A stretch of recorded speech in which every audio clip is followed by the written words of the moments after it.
Il y a quelques jours, j'ai eu un flash en découvrant au cours de mes lectures cette photo d'une sculpture avec pour titre « Visite à ma grand-mère ».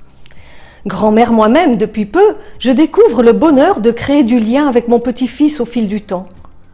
Or, dans le contexte actuel, ce lien à l'autre est malmené.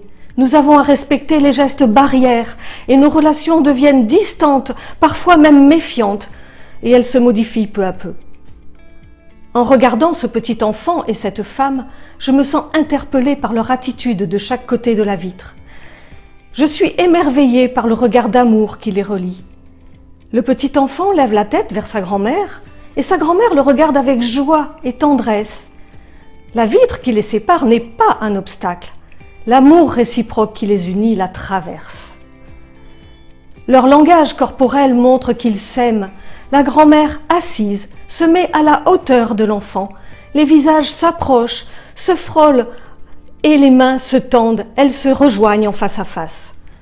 Ils se comprennent malgré la distance, sans mots, seulement avec leur corps.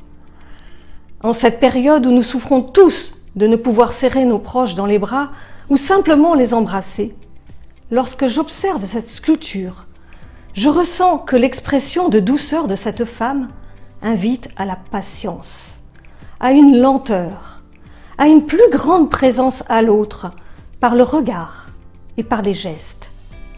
Je ressens l'expression du petit enfant dans sa joie et dans son élan. Celle-ci montre que nous pouvons apprendre à communiquer autrement. Notre rapport au Seigneur n'est-il pas de cet ordre? Nous ne pouvons ni le voir, ni le toucher, et pourtant nous sommes proches.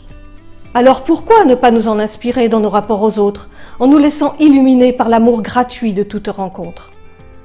Profitons du temps de silence de ce carême pour intérioriser nos relations aux autres et laisser passer cet amour de la rencontre par une simple présence.